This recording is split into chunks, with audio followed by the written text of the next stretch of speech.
Okay students, good morning. ఈ వీడియోలో మనం స్ట్రైట్ లైన్స్ టాపిక్ గురించి నేర్చుకుందాం. సరళ రేఖలు తెలుగులో ఏంటిది ఈ టాపిక్ నేమ్ వచ్చేసరికి సరళ రేఖలు. దీనికి మామూలుగా వెయిటేజ్ వచ్చేసి 2 marks questions, 1 4 marks, 1 7 marks. Total weightage ఇది మనకి board of intermediate of Telangana and ఆంధ్రప్రదేశ్లో 2 మార్క్స్ క్వశ్చన్స్, 1 4 మార్క్స్, 1 7 మార్క్స్, అంటే 8 + 7 15 మార్క్స్ వస్తాయి.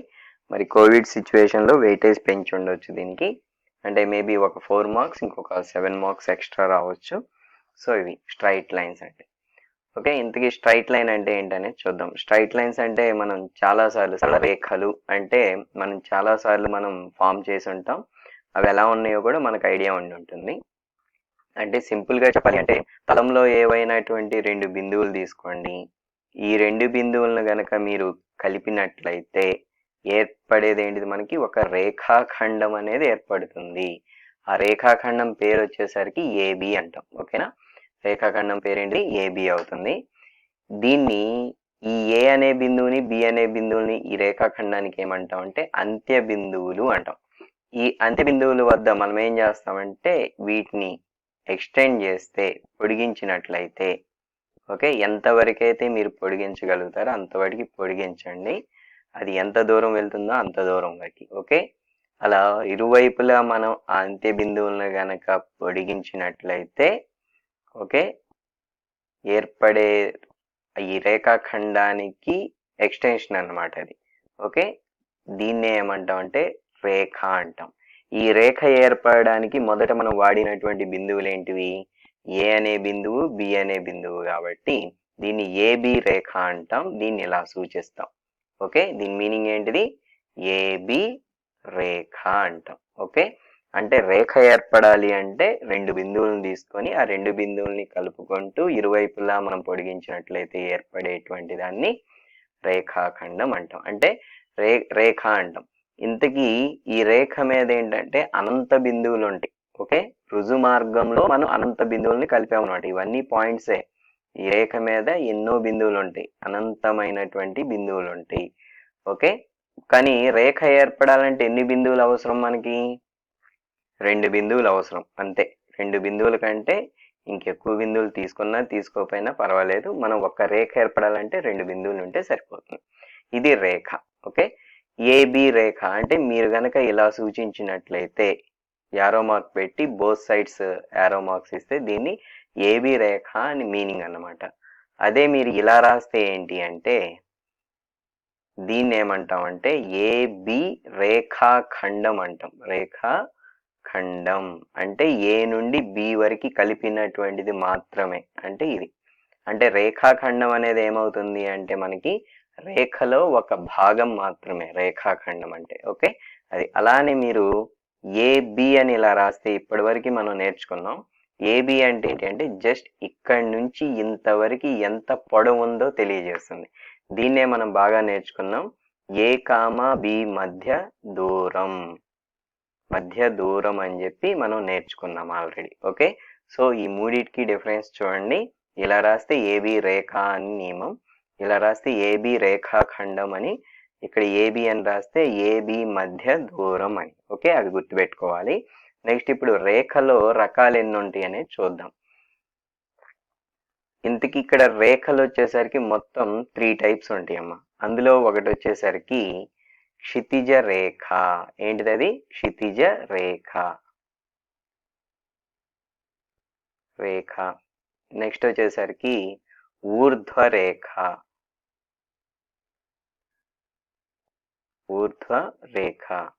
నెక్స్ట్ ఇంకోటి వచ్చేసరికి ఊర్ధ్వేతర రేఖ.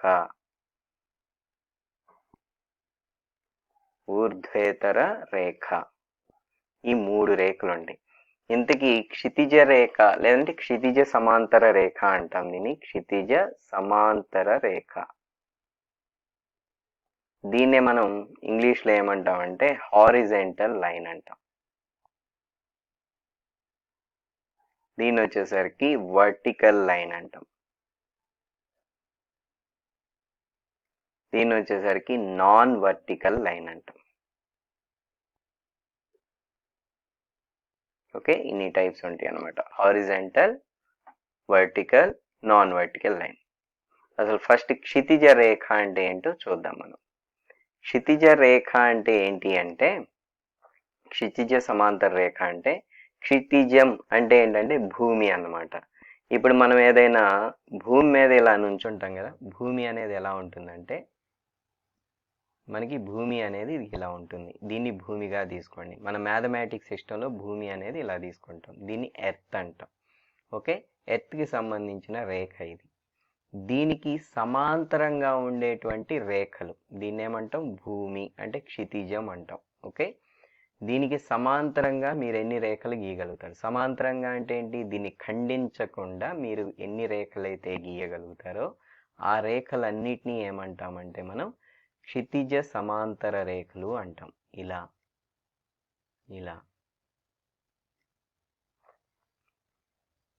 ఇలా. ఓకే, ఈ రేఖలన్నీ కూడా ఏమవుతాయి మనకి? క్షితిజ సమాంతర రేఖలు అంటే భూమిని ఖండించకుండా ఉండేటువంటి రేఖలు. వాటినే భూమికి సమాంతర రేఖలు అంటాం. ఇలా అప్వర్డ్లో డైరెక్ట్ అప్వర్డ్ పైన గీయొచ్చు, అలానే కింద గీయొచ్చు. అంటే ఎర్త్కి అబోవ్ కానీ బిలో కానీ ఇలాంటి రేఖలను ఏమంటామంటే మనం క్షితిజ సమాంతర రేఖలు అంటాం. ఓకే, క్షితిజ సమాంతర రేఖ అంటే ఏంటి? భూమికి సమాంతరంగా ఉండే రేఖలు.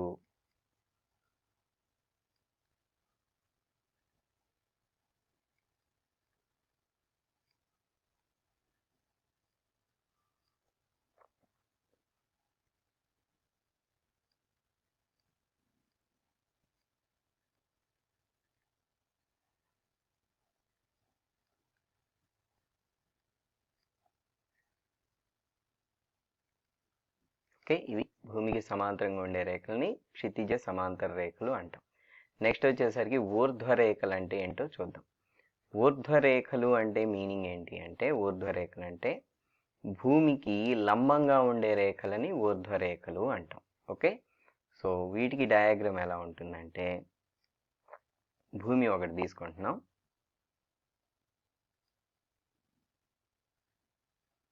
ఇది భూమి, క్షితిజం అనుకోండి. ఏంటిది? ఇది భూమి. దీనికి ఎలా ఉండాలి? లంబంగా ఉండాలి. దీనికి లంబంగా ఉండేటువంటి రేఖలు ఉంటాయి కదా. లంబంగా అంటే ఎలా ఉండాలి? 90 డిగ్రీలతో ఖండించాలి. ఎలా పడితే అలా కాదు, 90 డిగ్రీలతో ఖండించేటువంటి రేఖలు అన్నమాట. వీటన్నిటిని ఏమంటామంటే ఊర్ధ్వరేఖలు అంటాం. ఏమంటాం? ఊర్ధ్వరేఖలు. ఊర్ధ్వరేఖ అంటే ఎలా ఉండాలి? భూమికి సమాంతర రేఖ, భూమికి లంబంగా ఉండాలి. ఓకే, భూమికి లంబంగా ఉంది అంటే మనం పైన కాన్సెప్ట్లో నేర్చుకున్నాం కదా, క్షితిజ సమాంతర రేఖలు అని. మరి క్షితిజ సమాంతర రేఖలన్నిటికీ ఇవన్నీ ఎలా ఉంటాయి? లంబంగా ఉంటాయి. ఓకే, అలాంటి రేఖల్ని మనం ఏమంటాం? ఊర్ధ్వరేఖలు అంటాం. ఇవి అన్నీ కూడా ఊర్ధ్వరేఖలు అన్నమాట. ఓకే, ఇది ఉదాహరణకి ఇక్కడ భూమికి ఎలా ఉండాలి? లంబంగా ఉండాలి కాబట్టి ఇది ఈ సింబల్ రాస్తున్నాం. లంబాన్ని సూచించేటువంటి గుర్తు అన్నమాట ఇది. సో ఊర్ధ్వరేఖ అంటే ఏం చెప్పుకున్నాం? భూమికి లంబంగా ఖండించే రేఖలను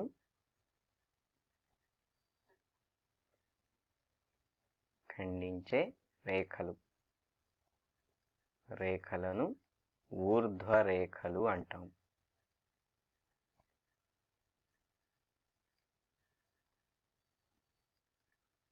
అంటారు. ఓకే, ఇవి ఊర్ధ్వరేఖలు. మరి ఊర్ధ్వేతర రేఖలు అంటే మీనింగ్ ఏంటి? ఊర్ధ్వరేఖలు కాని రేఖలని ఊర్ధ్వేతర రేఖలు అంటాం. అంటే ఏంటి? భూమికి లంబంగా లేనటువంటి రేఖలు అన్నమాట. ఇప్పుడు నేనేం చేస్తున్నాను? ఒక భూమి తీసుకుంటున్నాను. ఇది భూమిగా తీసుకున్నాను. ఓకే, భూమి అనుకున్నాను. భూమికి ఎలా ఉండాలి? లంబంగా ఖండించకూడదు. లంబంగా లేనటువంటి రేఖలు ఇలా ఉన్నాయి. ఇది ఒక రేఖ లంబంగా ఖండించలేదు. అలానే ఇలా ఒక రేఖ, ఇలా ఒక రేఖ తీసుకుని, ఇవన్నీ కూడా ఏంటంటే ఊర్ధ్వేతర రేఖలు అంటాం వీటన్నిటిని.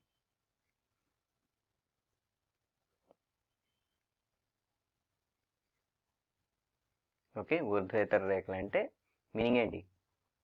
ఊర్ధ్వ రేఖలు కాని రేఖలను ఊర్ధ్వేతర రేఖలు అంటాం.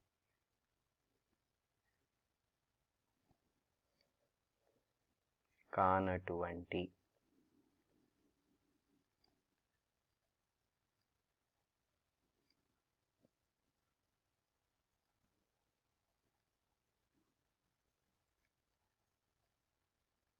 రేఖలు అంటారు. ఇవి రేఖల్లో రకాలు. ఎన్ని రేఖల గురించి నేర్చుకున్నాం ఇప్పుడు మనం? క్షితిజ సమాంతర రేఖ, ఊర్ధ్వ రేఖ, ఊర్ధ్వేతర రేఖ. వీటన్నిటికీ బేసిక్ వచ్చేసరికి భూమి అనేది కావాలి. అంటే క్షితిజ రేఖ అనేది ఒకటి కావాలి, దాన్నే భూమి అంటాం. ఓకేనా? సో మన మ్యాథమెటిక్స్ బేసిక్ మొత్తం కూడా దేని మీద డిపెండ్ అయి ఉంటుందంటే భూమి మీద డిపెండ్ అయి ఉంటుంది. అంటే ఆ భూమిని ఎలా తీసుకోవచ్చు అంటే క్షితిజ సమాంతర రేఖను భూమిగా కూడా తీసుకోవచ్చు. అది గుర్తుపెట్టుకోండి. మనం మ్యాథమెటిక్స్ ఏదైనా ఫామ్ చేసేటప్పుడు ఒక భూమి అనేది తీసుకోవాలి. భూమి అనేది ఎలా తీసుకుంటాం అనేది మీకు ఇప్పుడు ఈ 3 కాన్సెప్ట్లో చెప్పాను. అది తీసుకున్న తర్వాత మిగతా రేఖలన్నిటినీ కూడా మనం తీసుకోవచ్చు. సో ఇప్పుడు మనం ఏం నేర్చుకోబోతున్నామంటే ఈ రేఖలకి ఏం కనుక్కోవచ్చు అంటే రేఖలకి మనం కనుక్కోవాల్సినవి ఏమేంటి అంటే రేఖ యొక్క వాలు. ఈ వాలు అనేది ఏంటంటే మనకి ఊర్ధ్వేతర రేఖకు మాత్రమే మనం వాలు అనేది మాట్లాడతాం. Slope of A non vertical line.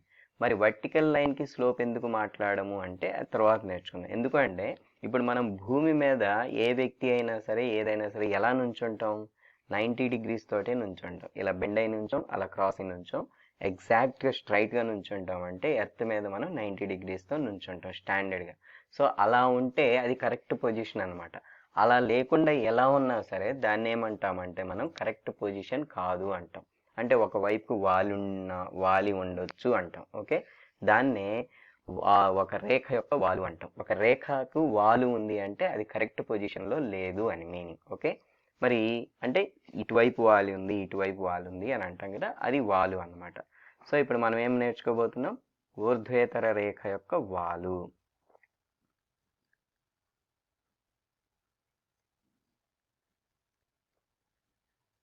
రేఖ యొక్క వాలు.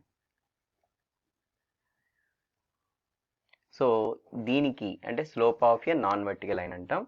సో దీన్ని ఫైండ్ చేయడానికి ఏంటంటే 2 ప్రొసీజర్స్ ఉంటాయి. ఫస్ట్ మనం ఏం తీసుకోవాలి అంటే ఒక భూమి తీసుకుందాం. తెలిసింది అందరికీ, ప్రతిదానికి భూమి తీసుకోండి. ఓకే, ఈ భూమి తీసుకున్నామంటే మన మ్యాథమెటిక్స్ సిస్టంలో దీన్ని ఎక్సక్షం అని కూడా తీసుకోవచ్చు.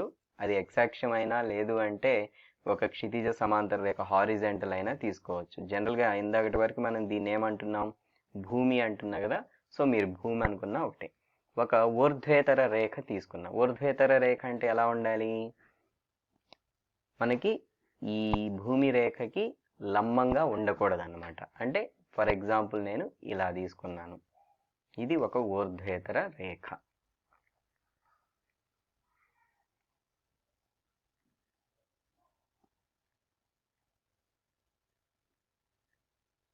ఊర్ధ్వేతర రేఖ తీసుకున్నాం.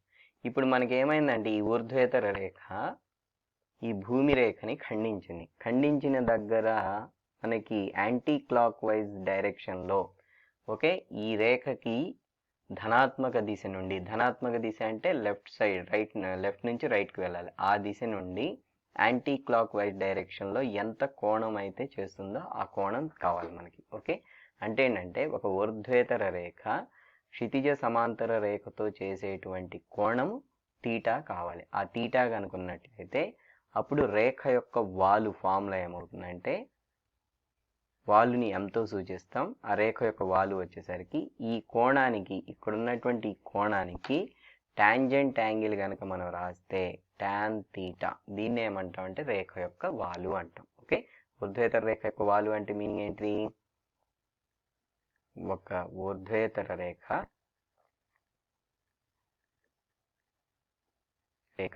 క్షితిజ సమాంతర రేఖతో రేఖ అంటే దీని ప్లేస్లో ఎక్స్ అక్షం కూడా తీసుకోవచ్చు. ఎక్స్ అక్షంతో చేయు కోణం తీటా అయితే టాన్ తీటాను ఆ రేఖ యొక్క వాలు అంటారు.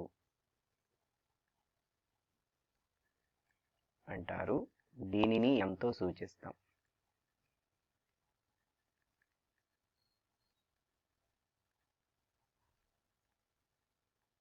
ఓకే, సో వాలుకి ఫార్ములా ఏంటిది? రేఖ వాలు is equal to formula m is equal to tan θ అంటాం. ఓకే, ఇది ఒక ప్రొసీజర్ అనమాట. ఇంకో ప్రొసీజర్ ఏంటి అంటే రేఖ యొక్క వాలు కనుక్కోవడానికి ఏంటంటే ఇప్పుడు రేఖ మీద 2 బిందువులు తీసుకోవాలి. ఓకే, 2 బిందువులు తీసుకొని ఆ 2 బిందువులు అంటే రేఖ మీద ఉన్నటువంటి మీరు ఏవైనా 2 బిందువులు తీసుకోండి. ఫస్ట్లో తీసుకోండి, లాస్ట్లో తీసుకోండి ఒకటి, లేదంటే మధ్యలో 2 బిందువులు తీసుకోండి, లేదంటే మీ ఇష్టం వచ్చిన చోట తీసుకోవాలి. బట్ మీరు గుర్తుంచుకోవాల్సింది ఏంటంటే you have to take these 2 points should be on the line. Okay, ఆ లైన్ మీద ఉన్నటువంటి బిందువులు మాత్రమే తీసుకోవాలి. మీరు ఎన్ని బిందువులు తీసుకున్నా ఆ 2 బిందువుల్లో మీరు ఏం చేస్తారంటే వై నిరూపకాలను భేదం వేయండి. అంటే వై నిరూపకాల భేదము అంటే వై నిరూపకాలని మైనస్ చేయండి. సేమ్ ఎలాగైతే చేశారో ఎక్స్ నిరూపకాలను కూడా అలానే మైనస్ చేసి ఈ వచ్చినటువంటి రెండిటికి నిష్పత్తి గనక వేస్తే ఆ నిష్పత్తి అనేది ఏ 2 బిందువులు తీసుకున్నా సరే రేఖ మీద సమానంగా ఉంటుంది. ఆ యొక్క విలువనే ఏమంటామంటే మనం వాలు అంటాం. అంటే వాలు కనుక్కోవడానికి ఇది ఒక ప్రొసీజర్ అనమాట. సో వాలు కనుక్కోవాలంటే ఇంకా ఏమేమి తీసుకోవాలి? 2 బిందువులు తీసుకోవాలి. 2 బిందువులు ఏంటి అంటే ఏ x1, y1, b x2, y2. 2 బిందువులు. సరే, ఫస్ట్ మనం ఏం చేస్తామంటే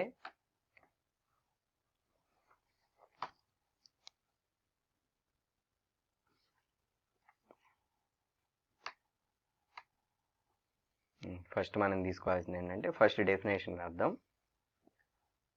రేఖపై ఏవైనా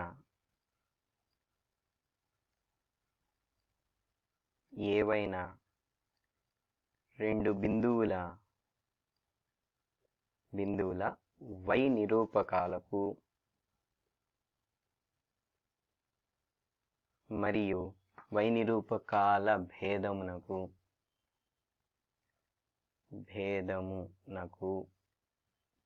మరియు ఎక్స్ నిరూపకముల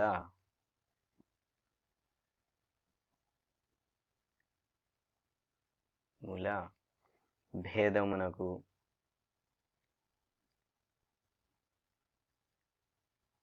గల నిష్పత్తి స్థిరము. ఈ స్థిర విలువనే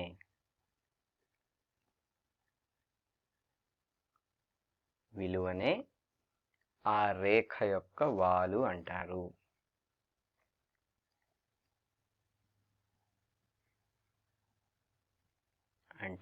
ఓకే, మరి ఈ రేఖ యొక్క వాలుని ఎలా కనుక్కుంటామంటే ఈ పద్ధతిలో ఏం చేస్తామంటే రేఖ మీద 2 బిందువులను తీసుకోవాలి. ఓకే, సో అంటే ఏంటి? Capital A x1, y1, capital B x2, y2లు రేఖపై బిందువులు అయితే ఇప్పుడు ఈ రేఖ పేరేం పేరు?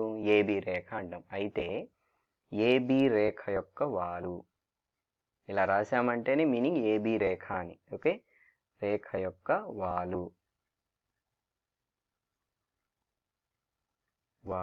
వాలుని దేంతో సూచిస్తాం? ఎంతో సూచిస్తాం. దీని ఫార్ములా ఏం చెప్పుకున్నాం? ఇక్కడ ఏమని రాస్తున్నాం చెప్పండి? వై నిరూపకముల భేదమునకు మరియు ఎక్స్ నిరూపకముల భేదమునకు గల నిష్పత్తి. అంటే వై నిరూపకాలు ఉన్నాయి కదా, వాటిని మైనస్ చేయాలి, y1 మైనస్ y2. అలానే ఎక్స్ నిరూపకములు ఉన్నాయి కదా, వాటిని మైనస్ చేసి ఈ రెండింటికి నిష్పత్తి వేయాలి. నిష్పత్తి అంటే మైనస్ అన్నమాట. So that is y1 minus y2 by x1 minus x2. Okay, దీన్నే ఇలా కూడా రాయొచ్చమ్మా, y2 minus y1 by x2 minus x1. మీరు న్యూమరేటర్లో y2 నుంచి స్టార్ట్ చేస్తే డినామినేటర్ కూడా x2 స్టార్ట్ చేయాలి. న్యూమరేటర్లో x1 స్టార్ట్ చేస్తే డినామినేటర్లో కూడా x1 స్టార్ట్ చేయాలి. ఇది రేఖ యొక్క వాలుకి సూత్రం అన్నమాట. సో ఇదే విధంగా ఇప్పుడు మనం ఏం నేర్చుకుంటాం అంటే మనకు బాగా తెలిసిన రేఖలు అంటే ఏంటి అంటే ఒకటి క్షితిజ సమాంతర రేఖ, ఒకటి ఊర్ధ్వ రేఖ.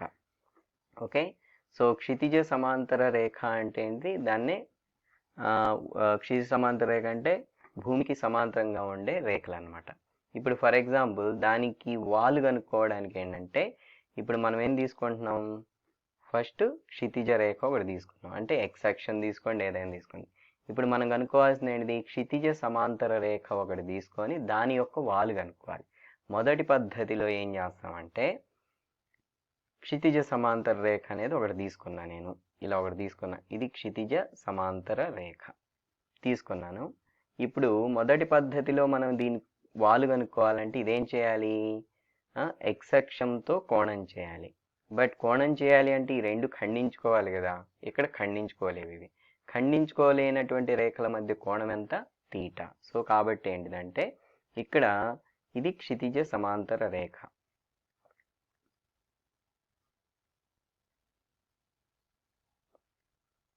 ఇది క్షితిజ సమాంతర రేఖ. ఈ క్షితిజ సమాంతర రేఖ ఎక్స్ అక్షంతో చేయి కోణం ఎంత, 0 degrees. ఖండించలేదు కాబట్టి అది 0 degrees అవుతుంది. సో ఇప్పుడు రేఖ యొక్క వాల్ ఏం చెప్పాను, m is equal to tan theta అన్నాం.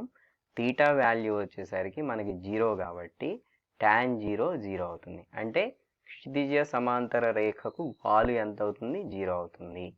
అలానే మీరు ఒక ఊర్ధ్వరేఖ తీసుకోండి, ఇక్కడ ఒక ఊర్ధ్వరేఖను ఉదాహరణ తీసుకుంటున్నాను నేను, ఇది ఊర్ధ్వరేఖ. ఊర్ధ్వరేఖ అంటే ఎలా ఉండాలి, ఎక్స్ అక్షాన్ని 90 డిగ్రీలతో ఖండించాలి, అంటే భూమికి లంబంగా ఉండేటువంటి రేఖ, ఇది ఊర్ధ్వరేఖ. ఈ రేఖ ఎక్స్ అక్షంతో ఎంత కోణం చేస్తుంది, 90 డిగ్రీలు చేస్తుంది. అంటే ఈ కేసులో ఇక్కడ తీటా ఈజ్ ఈక్వల్ టు ఎంత అవుతుంది, 90 degrees అవుతుంది. కాబట్టి సో రేఖ యొక్క వాలు ఫార్ములా ఏంటిది, tan theta is equal to tan 90 degrees. tan 90 అంటే ఏమవుతుంది మనకి, అన్డిటర్మైన్డ్. Okay, so అన్డిటర్మైన్డ్.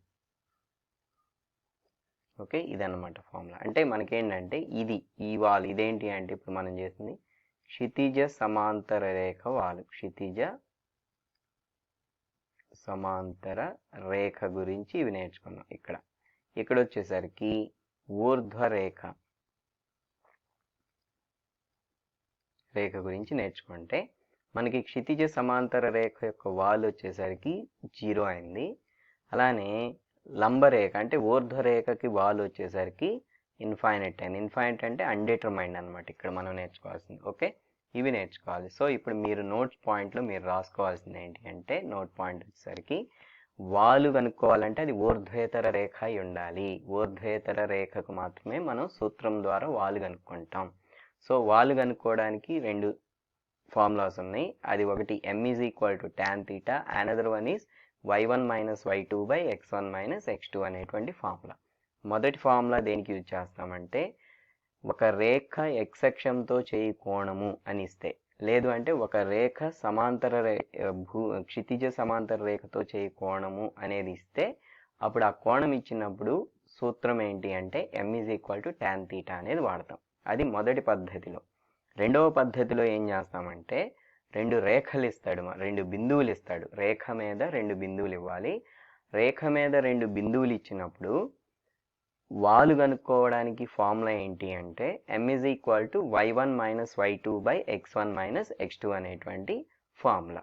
అలా కాకుండా మీకు ఒక రేఖ అనేది క్షితిజ సమాంతర రేఖ అని మీకు తెలిస్తే దాని యొక్క వాలు అనేది ఎప్పటికీ 0నే అవుతుంది. గుర్తుపెట్టుకోండి, క్షితిజ సమాంతర రేఖల యొక్క వాలులు 0. నెక్స్ట్ ఊర్ధ్వరేఖల యొక్క వాలులు నిర్వచించబడవు, అంటే అన్డిటర్మైన్డ్ అంటాం. ఓకే, అవి నోట్ పాయింట్స్గా మీరు రాసుకోవాలి.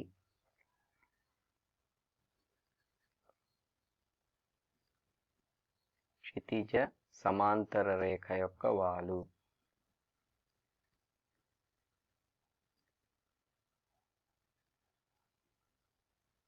వాలు 0. అలానే ఊర్ధ్వరేఖ యొక్క వాలు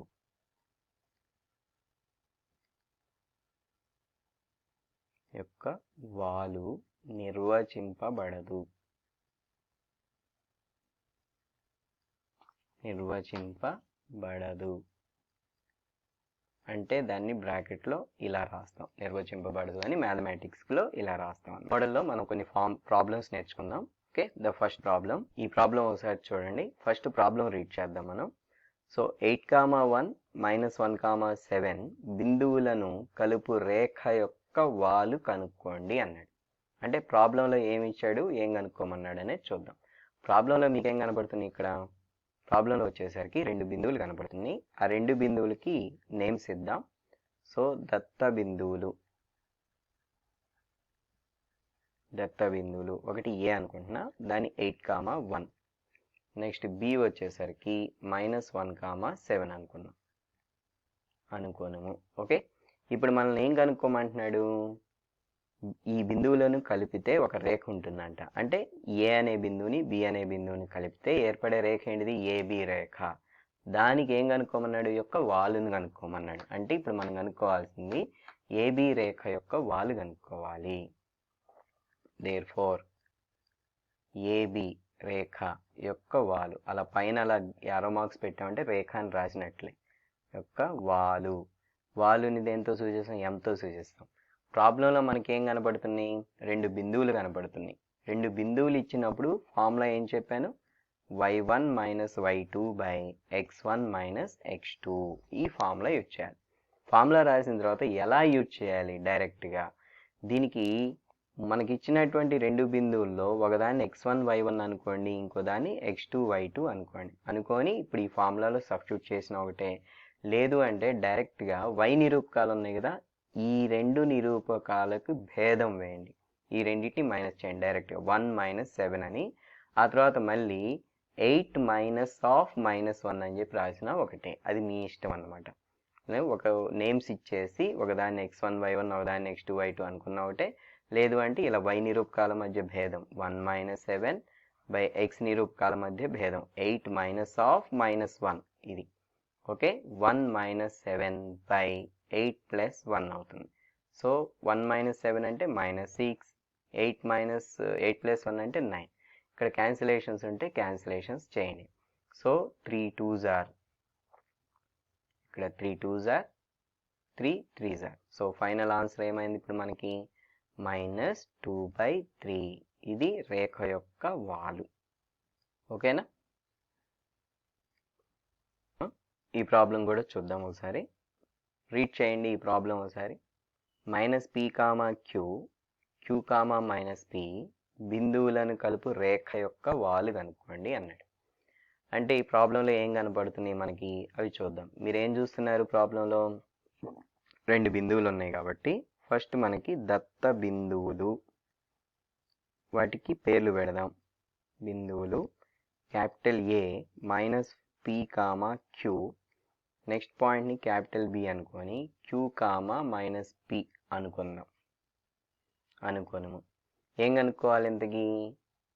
వాడిచ్చిన బిందువులకి మీరు పేర్లు ఏం పెట్టారు? క్యాపిటల్ ఏ క్యాపిటల్ బి పెట్టారు. ఆ 2 బిందువులను కలిపితే వచ్చే రేఖ ఏంటిది? ఏ బిందువు బి బిందువుని కలిపాం కాబట్టి ఏబి రేఖ అవుతుంది. ఆ రేఖకి వాలు కనుక్కోవాలి. సో దేర్ఫోర్ ఏబి రేఖ యొక్క వాలు,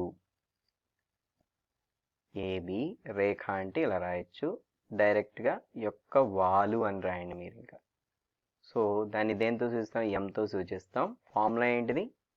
y2 - y1 x2 - x1. లేదు అంటే y1 - y2 x1 - x2 అలా రాసినా ఓకే, నో ప్రాబ్లం. సో ఇప్పుడు ఫార్ములాలో ప్రతిక్షేపిస్తున్నాం. y2 - y1 అంటే ఈ y నిరూపకాలు ఉన్నాయి కదా, ఈ 2 భేదం అన్నమాట. ఓకే, అలానే x నిరూపకాలు ఉన్నాయి కదా, ఈ రెండిటికి భేదం రాయండి. సో -p - q, y నిరూపకాలను మైనస్ చేసాం, x నిరూపకాలు q -p. ఓకే, ఇప్పుడు ఈ రెండింటిని సింప్లిఫై చేస్తే -p - q q -p.